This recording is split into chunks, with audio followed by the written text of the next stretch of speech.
যখনই আমরা প্রাচীন সভ্যতার কথা ভাবি আমাদের চোখের সামনে ভেসে ওঠে নীল নদের তীরে মিশর বা টাইগ্রিস ইউফ্রেটিসের তীরে মেসোপটেমিয়ার ছবি। এই নামগুলো আমাদের সবারই চেনা, কিন্তু ভাবুন তো, আমাদের এই ভারতবর্ষেই সিন্ধু নদের তীরে এমন এক সভ্যতা লুকিয়েছিল যা হাজার হাজার বছর ধরে ছিল সবার চোখের আড়ালে, কল্পনারও বাইরে। চলুন আজ আমরা একসাথে সেই হারিয়ে যাওয়া পৃথিবীর দরজায় ঠোকা দিই। আচ্ছা, যদি আপনাকে এখন প্রশ্ন করা হয় ভারতের সবচেয়ে প্রাচীন সভ্যতা কোনটি, তাহলে বেশিরভাগ মানুষের মনে কোন নামটা আসবে? আর্য সভ্যতা, তাই না? সত্যি বলতে বহু বছর ধরে এটাই ছিল আমাদের সকলের ধারণা, কিন্তু প্রত্নতত্ত্ব মানে মাটির নিচের ইতিহাস আমাদের এক সম্পূর্ণ অন্য, আরও অনেক বেশি প্রাচীন এক গল্পের দিকে নিয়ে যায়। আসল উত্তরটা হলো সিন্ধু সভ্যতা, যাকে আমরা হরপ্পা সভ্যতা নামেও চিনি। আর এটা যে শুধু আর্য সভ্যতার চেয়ে প্রাচীন তাই নয়, এর বিকাশ ঘটেছিল যীশু খ্রিস্টের জন্মের প্রায় ৩,০০০ বছর আগে। ভাবতে পারেন, এই একটা আবিষ্কার ভারতের ইতিহাসের পাতা নতুন করে লিখতে বাধ্য করেছিল। তো প্রশ্ন হলো, কিভাবে এই বিস্ময়কর বিস্তৃত নগরগুলো আবার পৃথিবীর আলো দেখল? এর পেছনের গল্পটাও কিন্তু দারুণ আকর্ষণীয়। চলুন না একটু টাইম ট্রাভেল করে বিংশ শতাব্দীর সেই ঐতিহাসিক আবিষ্কারের দিনগুলোতে ফিরে যাই।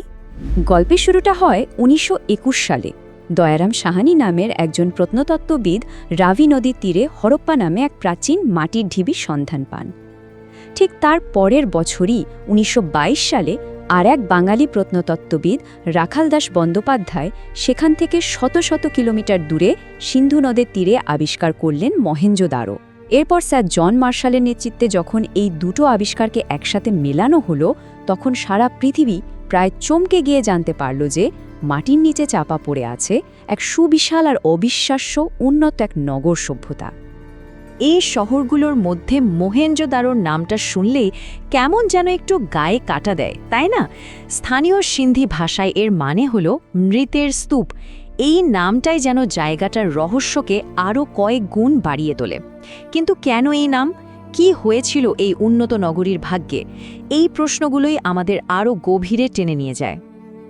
আর এই সভ্যতা কিন্তু কোনো ছোটখাটো এলাকা জুড়ে ছিল না। এটা ছিল বিশাল, প্রায় ১৩ লক্ষ বর্গ কিলোমিটার এলাকা জুড়ে এর বিস্তার, যা একটা ত্রিভুজের মতো আকৃতি তৈরি করেছিল। এর আয়তন ছিল সেই সময়ের মিশর বা মেসোপটেমিয়া সভ্যতার চেয়েও অনেক অনেক বড়।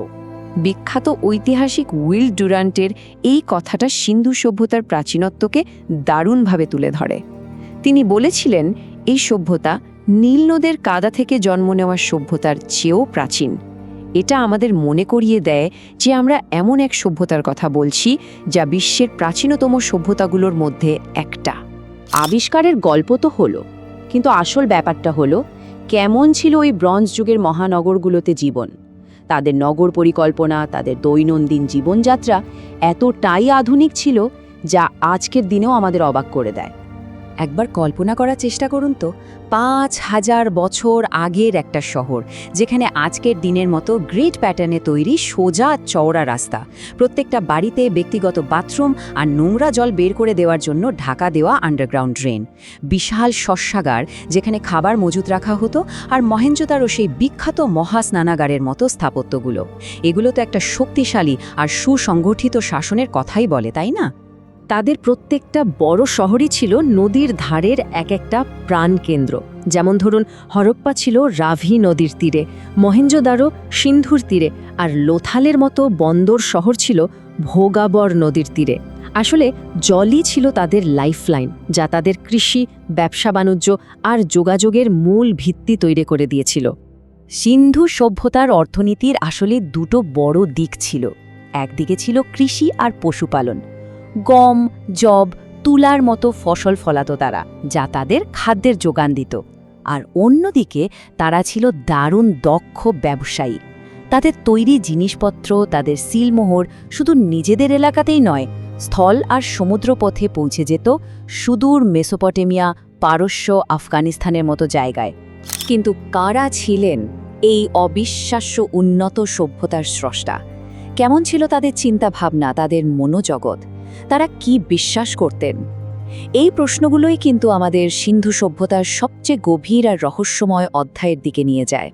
সিন্ধু সভ্যতার সবচেয়ে বড় ধাঁধা হল তাদের লেখার পদ্ধতি।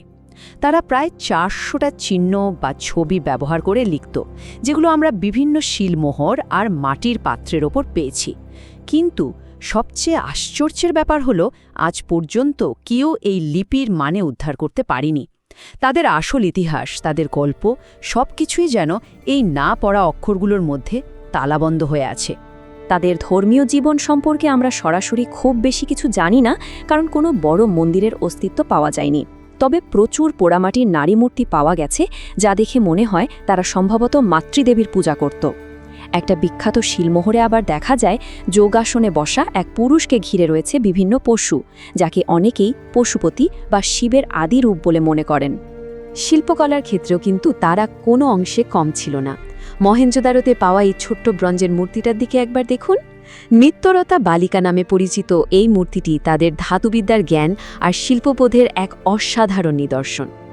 এত উন্নত, এত সমৃদ্ধ একটা সভ্যতা হঠাৎ করে কিভাবে হারিয়ে গেল?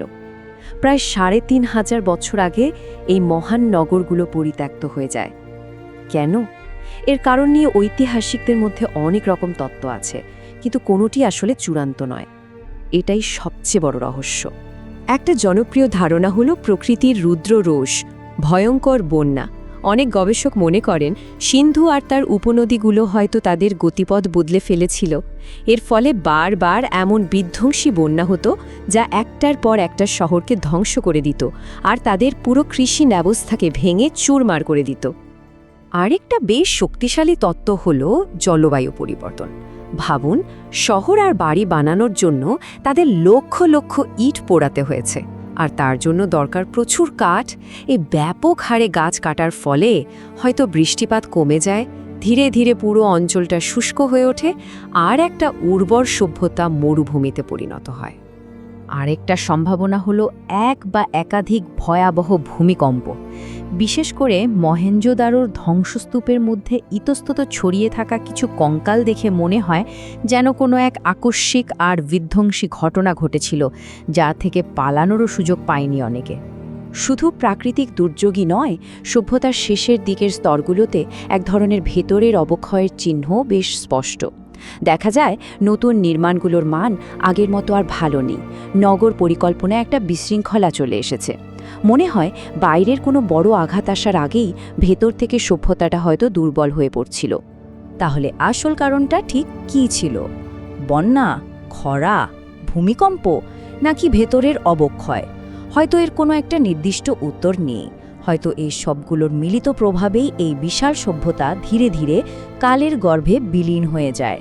সিন্ধু সভ্যতার উত্থান যতটা বিস্ময়কর, তার পতনও ঠিক ততটাই রহস্যময়। আর এই অমীমাংসিত প্রশ্নটাই একে ইতিহাসের অন্যতম আকর্ষণীয় এক অধ্যায়ে পরিণত করেছে।